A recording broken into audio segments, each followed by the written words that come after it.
Hi, my name's Tilly and I'm a counsellor in the outdoor therapy team at Venture Trust. So one of the main issues about men's mental health is the fact that generally, as males, we don't talk about things. In our socialization, so the way that we're brought into the world, the way that we grow up, around our gender stereotypes, we don't show any kind of vulnerability. And in 1935, a Glaswegian guy wrote a whole piece called The Taboo on Tenderness, and he noticed that young boys all play, boys and girls play together, and they fall over and everybody's picked up and everybody's sort of cuddled and said, oh, it's okay, darling, you'll get, rub it off, and given a good cuddle. But for a lot of boys, we generally get about 5, 6, 7 years old, and we're told, get up, boys don't cry, put up, go faster, go harder, compete, compete, compete. And we notice around us that our younger siblings, brothers and sisters, are still picked up and still cuddled and still caressed. And something inside of us starts to really not like this point. So we feel sort of pushed away and pushed out, and we form what he called these band of brothers.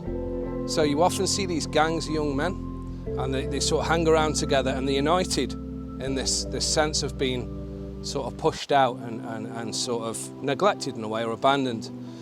And in these groups, the language or the currency is banter. So we often hear that word banter. Oh, it's banter. Oh, come on, the lads. We don't talk about feelings. We push things out. Any kind of vulnerability is seen as weakness, and we're thrown out or pushed out of the group. And we often, in these gangs, bully any signs of weakness that we see.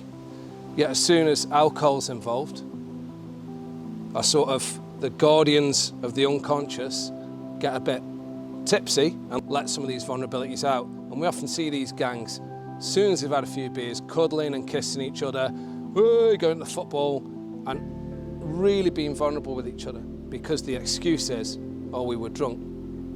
So that's male socialization, and the way around that is to talk to each other. As men, we need to share some of our vulnerabilities. As the old BT advert used to say, it's really good to talk. And a lot of people are really pushing this. You've got Paddy the Baddie at the moment, who is really pushing this point of talk about your mental health, talk to another person by sharing it, and by also, if somebody does share, by listening and not laughing or pushing it away, by simply listening to another person. It can really, quite literally save somebody's life. And there is a big resistance in men to talk to certainly other men about things. I'm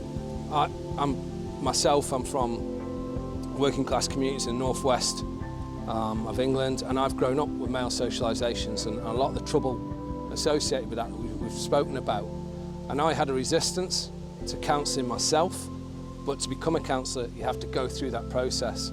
And by working through and talking to somebody and going through that process, I personally saw the benefit of that, and just sharing with another person it's just great to get out and get things off your chest. It's kind of like a bottle of pop, and we shake it up and it fizzes and fizzes and fizzes, and if we just let it out little bit by bit, the pressure just eases off and eases off and eases off until it's manageable to open.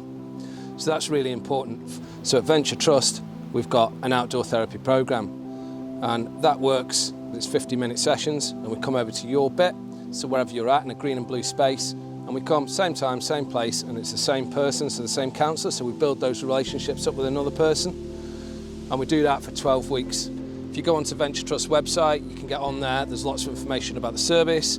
You can refer yourself in. If you're not too sure and you've got a support worker, you can ask a support worker to get you into the service. Or just phone a pal. Just phone a pal, get on the phone and say, listen, I'm not doing that well. And also, when somebody says, when we check in with people, we often say, how are you doing? And people go, oh yeah, I'm all right. Just spend that little bit of time and look somebody in the eyes and say, how are you really doing? And wait for the response. And just be there. And if somebody's talking to you, when you're listening, don't try and offer solutions. Don't go, oh, you just want to do this, you just want to do that. Because if somebody's disempowered, that doesn't necessarily help. Just listen and just try and hold it and reflect the feelings that you're feeling. Oh, that sounds really hard. There's other organisations that can also help.